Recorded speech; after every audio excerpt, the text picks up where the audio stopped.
Hey, future self. This week has been a little different. One of my idols, Satoru Iwata, died. So instead of talking about what I usually do, I want to take a moment to remember the man who has shaped my life and a great deal amount of my childhood. Satoru Iwata was the CEO of Nintendo from May 2002 until the moment of his death, July 11th, 2015. He's well known for his popular series Iwata Asks, where he interviewed game developers about the games they were working on. When not discussing video games with developers, he was the general star of each Nintendo Direct, where he discussed games with the public. He started to become the face of Nintendo, not only to the investors, but to the public. And in a world where CEOs can seem distant, he was always one click away. Iwata had a knack for looking in the long term and keeping Nintendo's quality of product to a high point. Overall, his goal was to bring games not just to gamers, but to everyone. On launch day of the Nintendo DS, he was already working with Dr. Kabushima, which would lead to one of the biggest changes in the gaming industry. 5 months later, Brain Age was released, a game that made math and exercises fun for nearly everyone and started a generation of casual games. When pressed by investors about moving to mobile games, he confirmed that games wouldn't simply be ported to mobile, but that they would be specific handcrafted experiences for phones. When Nintendo was losing money, he resisted pressure from investors to cut jobs, saying, "If we reduce the number of employees for better short-term financial results, employee morale will decrease. I sincerely doubt employees who fear that they may be laid off will be able to develop software titles that could impress people around the world." He made Nintendo a social and lovable company and kept the vision of fun and friendliness in his sights at all times. When the company was doing poorly, he didn't blame it on external problems. He said that they could do better and took a 50% pay cut to show his personal responsibility. Iwata was the rare case of someone who was a software developer that made it through the ranks of Nintendo and then became the CEO.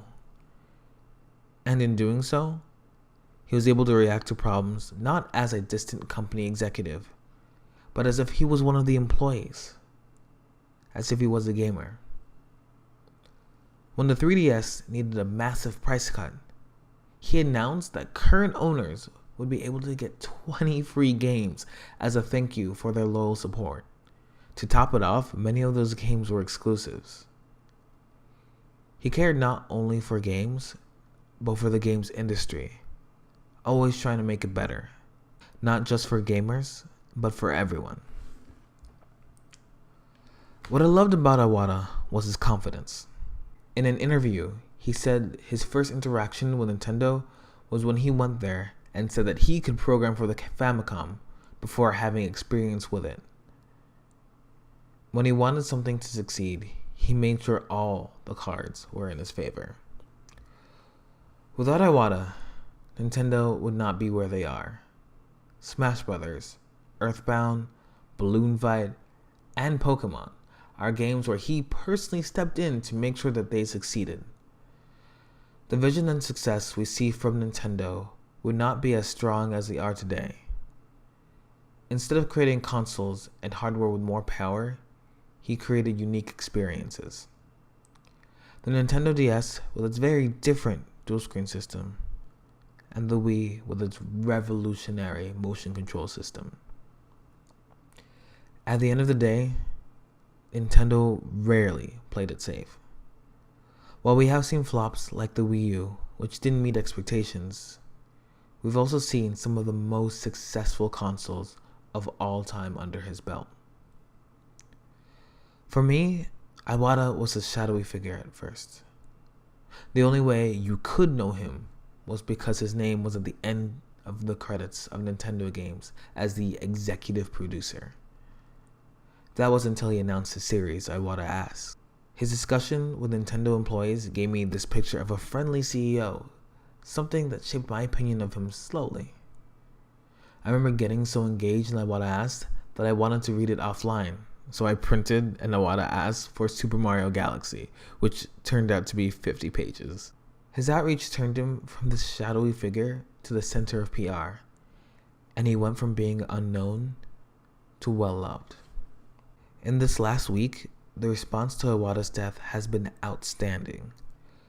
Hundreds of articles, thousands of people attending his funeral, and millions of comments remembering him. The response from the gaming industry has been incredible, and it made me realize something: that you can be universally loved. Iwata taught everyone how to care for their employees, how to take responsibility, and most importantly, how to love games. During his early days, he spoke at GDC, starting with a now well-known quote: "On my business card, I'm a corporate president. In my mind, I'm a game developer. But in my heart, I'm a gamer." And I think that certainly sums him up for the best. The more I look at it, the more I realize that Iwata was what I've always wanted to be: a gamer, a programmer, a president. Over the last few years, I have heard stories of him. But today, 6 days after his death, I found out who one of my true heroes were. Satoru Iwata, you will not only be missed, but you will be loved. Future self, I'll see you in a year.